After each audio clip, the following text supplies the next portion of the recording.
ننګرهار کې د لومړي ځل لپاره په 10 جریبه ځمکه د موتیا په نوم عطري ګلانو نمایشي خطو کې د بوټو کېنول پیل شول. د ننګرهار کرنې اوبو لګولو او مالدارۍ رئیس مولوي محمد ولي محسن وایي په لومړي ځل د ننګرهار په شپږو ولسوالیو کې د موتیا عطري ګلانو نمایشي خطاطو جوړول پیل کړل. محسن وایي د ګلانو دغه بوټي به د بزګرانو په اقتصادي وده کې خورا مهم رول ولري.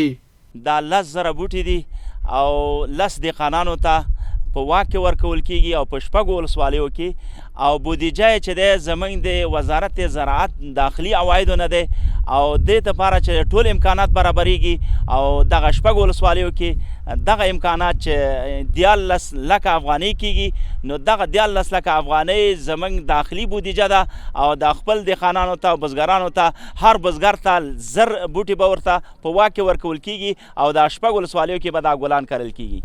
زراعت ریاست اړوند د ګلانو روزنې برخې مسؤل خالد شیرزاد وایي موتیا ګلانو څخه د عطرو او نورو بیلابیلو جنسونو په جوړولو کې استفاده کېږي. که په اقتصادي ارزښت باندې خبره وکړم په نړیوال بازار کې د ګل ډیمانډ ډیر زیات دی، ډیره زیات تقاضا لري.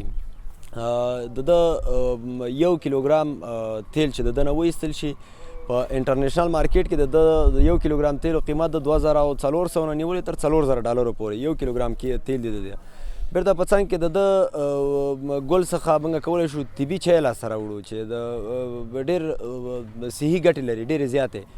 په همدارنګه په بهداشتي په یا صحي لوازمو کې لکه په کریم او شامپو او صابون د شیانو کې د نښه مؤثره استفاده کېدلی شي. ناصري او حضرت عمر هغه کروندګر دي چې د زراعت ریاست له لوري پرې همدغه بوټي او د بوټو روزلو وسایل ویشل شول. وایي موتیا ګلان د کوکنارو ښه بدیل کېدی شي چې په خبره د بزګرانو په اقتصادي وده کې به مهم برخه ولري. زه ډېر خوشحاله یم دغه بوټي موږ ته راکړه چې موږ به ترېنه ښه حاصلات اخلو.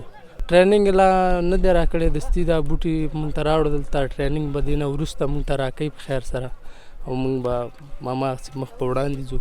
چې دا باغدار ته او کلیوال ته ډېر مفید دی نسبت د نورو فصلونو لپاره. نو موږ خوشحاله یو چې دغه بوټي موږ ته راکړل، ډېر خوشحاله یو پرې. مسؤلین وایي د ننګرهار هوا دغو ګلانو روزلو لپاره ښه برابره ده چې په خبره د کال 8 میاشتې به حاصلات ورکوي.